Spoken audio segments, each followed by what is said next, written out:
ನಮಸ್ಕಾರ ಸ್ನೇಹಿತರೆ, ನನ್ನ ತಾರಸಿ ತೋಟಕ್ಕೆ ನಿಮ್ಮೆಲ್ಲರಿಗೂ ಆತ್ಮೀಯವಾದಂಥ ಸ್ವಾಗತ. ವಿಡಿಯೋ ಶುರು ಮಾಡ್ತಾ ಇದ್ದಂಗೆ ಮಾವಿನಕಾಯಿಗಳನ್ನೇ ತೋರಿಸೋದಾಗಿದೆ. ಪ್ರತಿ ವಿಡಿಯೋದಲ್ಲೂ ಕೂಡ ತುಂಬಾ ಒಳ್ಳೆ ಸೈಜ್ ಬಂದಿದೆ ಮಾವಿನಕಾಯಿ. ಯಾವುದನ್ನು ಕೂಡ ಹಾರ್ವೆಸ್ಟ್ ಮಾಡ್ತಾ ಇಲ್ಲ. ಇಲ್ಲಿರೋ ಮಾವಿನಕಾಯಿಯು ಅಷ್ಟೇ ತುಂಬಾ ದೊಡ್ಡ ಸೈಜಿಗೆ ಬಂದಿದೆ.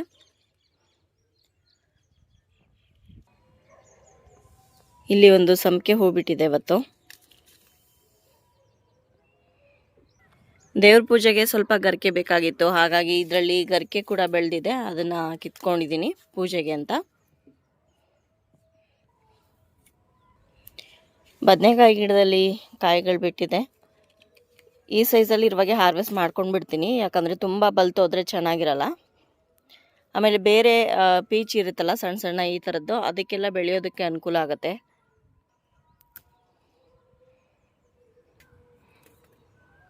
ಈ ಗಿಡದ ಪಕ್ಕದಲ್ಲೇ ಇನ್ನೊಂದು ಗಿಡ ಇದೆ, ಅದರಲ್ಲೂ ಕೂಡ ಕಾಯಿಗಳು ಬಿಡೋದಕ್ಕೆ ಶುರುವಾಗಿದೆ. ಇಲ್ಲೊಂದು ಗಿಡ ಇದೆ, ಇದರಲ್ಲೂ ಕೂಡ ಕಾಯಿಗಳು ಬಿಟ್ಟಿದೆ.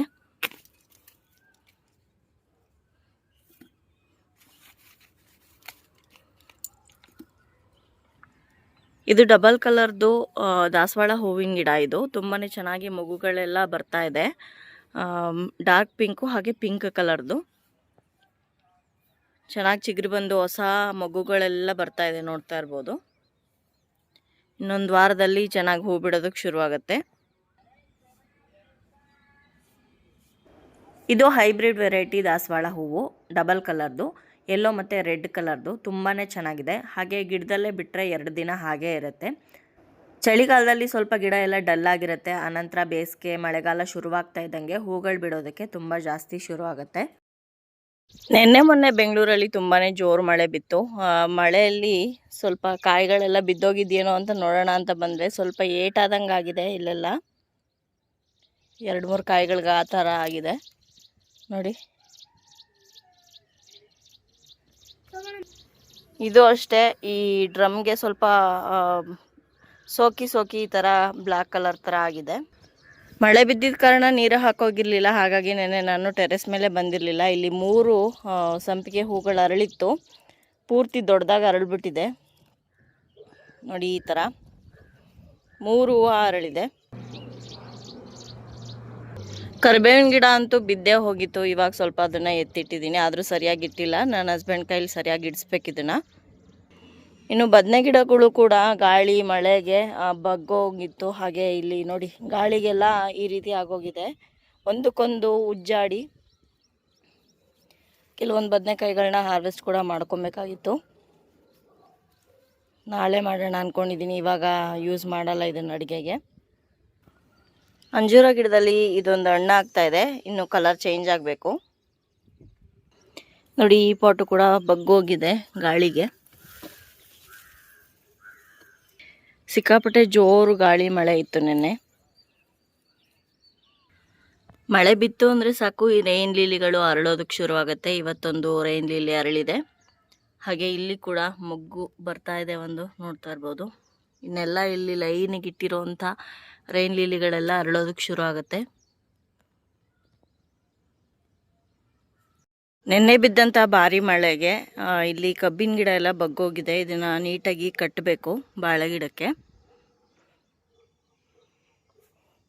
ಸುಮಾರಷ್ಟು ಕಬ್ಬಿನ ಗಿಡ ಇತ್ತು, ನಾವೇ ಕಿತ್ತ ಹಾಕ್ಬಿಟ್ವಿ. ಇದೊಂದೇ ಒಂದು ಮಿಕ್ಕೊಂಡಿದೆ. ಇವಾಗ ಸೈಡಲ್ಲೆಲ್ಲ ಚಿಕ್ಕದಾಗಿ ಬರ್ತಾ ಇದೆ ನೋಡಿ. ಈ ಥರ ಬಾಳೆ ಗಿಡಕ್ಕೆ ಸುತ್ತಿ ಕಟ್ಟಿದ್ದೀನಿ, ಬಾಳೆದು ಒಣಗೋಗಿರೋವಂಥ ಎಲೆಗಳಿಂದ.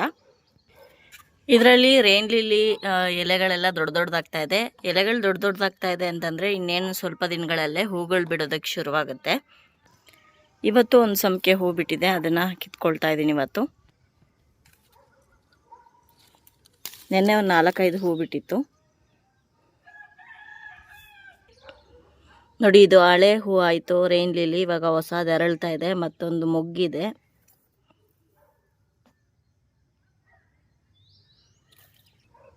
ಪುಟಾಣಿ ರೋಸ್ ಒಂದು ಬಿಟ್ಟಿದೆ.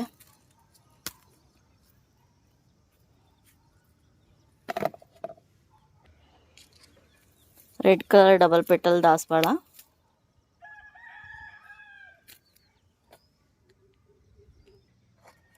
ಸುಮಾರಷ್ಟು ದಾಸವಾಳ ಹೂಗಳು ಬಿಟ್ಟಿದೆ. ಅದು ಯಾವುದು ಇನ್ನೂ ಪೂರ್ತಿಯಾಗಿ ಅರಳಿಲ್ಲ, ಯಾಕಂದರೆ ಬೆಳಗ್ಗೆ ನಾನು ಟೆರೆಸ್ ಮೇಲೆ ಬಂದಿದ್ದೀನಿ.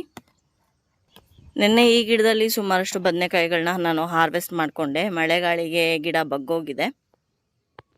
ಈ ಬದನೆಕಾಯಿ ಗಿಡನೂ ಕೂಡ ರೋಗದಿಂದ ತುಂಬಾ ಹಾಳಾಗಿತ್ತು. ಇವಾಗ ಪೂರ್ತಿಯಾಗಿ ಕಟ್ಟಿಂಗ್ ಎಲ್ಲ ಮಾಡಿದ್ಮೇಲೆ ಚೆನ್ನಾಗಿ ಬರ್ತಾ ಇದೆ. ಹಾಗೆ ಈ ಒಂದು ಡ್ರಮ್ಮಲ್ಲಿರ್ತಕ್ಕಂಥ ಸ್ಟಾರ್ ಫ್ರೂಟ್ ಗಿಡನೂ ಅಷ್ಟೇ. ಈ ಸೀಬೆ ಗಿಡಕ್ಕೂ ತುಂಬಾ ರೋಗ ಬಂದಿತ್ತು. ಮಳೆ ಎಲ್ಲ ಚೆನ್ನಾಗಿ ಬಿದ್ದ ಮೇಲೆ ರೋಗ ಎಲ್ಲ ಕಡಿಮೆ ಆಗ್ತಾ ಇದೆ.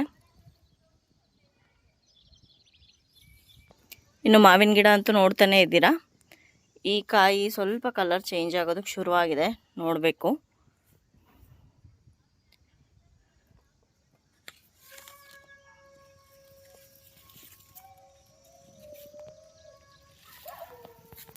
ಸೊ ಇದಾಗಿತ್ತು ಸ್ನೇಹಿತರೆ ನನ್ನ ಇವತ್ತಿನ ಈ ಗಾರ್ಡನಿಂಗ್ ವ್ಲಾಗ್. ನಿಮ್ಮೆಲ್ಲರಿಗೂ ಇಷ್ಟ ಆಗಿದೆ ಅಂತ ಭಾವಿಸ್ತೀನಿ. ಈ ವಿಡಿಯೋ ಇಷ್ಟ ಇದ್ದರೆ ಲೈಕ್ ಮಾಡಿ, ಬೇರೆಯವ್ರಿಗೂ ಕೂಡ ಶೇರ್ ಮಾಡಿ. ನಿಮ್ಮ ಅನಿಸಿಕೆಗಳನ್ನು ಕಮೆಂಟ್ ಮೂಲಕ ಬರೀ ತಿಳಿಸಿ. ಮತ್ತೊಂದು ವಿಡಿಯೋದೊಂದಿಗೆ ನಿಮ್ಮನ್ನ ಮತ್ತೆ ಭೇಟಿ ಆಗ್ತೀನಿ. ಅಲ್ಲಿಯವರೆಗೂ ಧನ್ಯವಾದಗಳು. ಗಿಡ ಮರ ಬೆಳೆಸಿ ಪ್ರಕೃತಿಯನ್ನು ಉಳಿಸಿ. Happy gardening.